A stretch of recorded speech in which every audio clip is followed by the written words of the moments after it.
Ayan mga kamaster, nandito na naman po si Amerikanong Hilaw TV Vlog mga kamaster. At ito ang ating mga tanim doon sa bundok. Yung ating dwarf na nyog, yung mga kamote. Ayan, magaganda na mga kamaster yung ating dwarf na mga nyog at bumuelo na. At yung ating talong. Ayan mga kamaster, yung ating talong ang dami ng bulaklak at nakapag-harvest na rin tayo kanina ng ayan ang ating mga tanim. Ito yung binigay ni Musky. Ayan yung puro dwarf yan mga kamaster.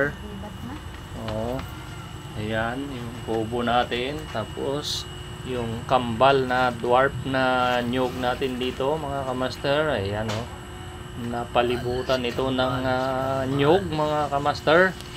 Ibinakod na natin yung nyog dyan na puro dwarf, tapos dalawa lang yata yung dyan, yung hindi siya dwarf mga kamaster. Ayan ayan binigay ni Musky. Ayan ganda na. At talong natin tanglad. Ayan mga kamaster, yung ampalaya, mangga. Ayan ayan dwarf pa rin yan mga kamaster. At talong, ayan yung ating talong, ang dami ng mga bulaklak at ang daming bunga. Yan siya mga kamaster. At ito yung nauna kong nyog na itinanim. Ayan ganda na rin, muelo na. Ayan, yung ito, kala ko dati namatay na, pero ngayon ang ganda na ng usbong grabe, ang laki na. Pero hindi yan dwarf mga kamaster, yan yung una kong mga itinanim na nyog. Ang mga itinanim kong mga dwarf na nyog, yun nandun sa harapan at saka sa gilid. Doon ko itinanim yung yung dwarf. Ayan mga kamaster, yung ating kadyos. Sana mabuhay at mamunga naman. Nabababad kasi sa ulan. Hindi pala yung kadyos pag tag-ulan, wala. Hindi mamamatay siya sa ulan mga kamaster.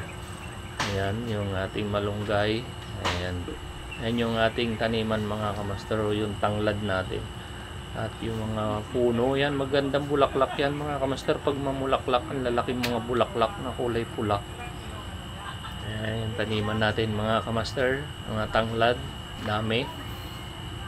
Yan yung yung ibinigay ni Lisa na na kamote. Ayan, lumalago na. At sana ay mamunga naman, magkaroon ng ugat para mayroon tayong panglaga. Master, yung kalamansi natin, yung ating parda, ayan, nagbunga na rin sa wakas. Gumubat na yung area niya. Hindi ko naman napagapang kasi ang layo, kinulang yung aking gapangan, kaya gumapang na lang sa gilid. Yan mga kamastero. Maganda na rin yung ating tanim, saka yung papaya umataas na rin. Ganda na yung ating mga tanim mga kamaster. Ayan ayan mga kamaster. Ayan mga kamaster, yung update dito sa ating taniman dito sa bundok mga kamaster.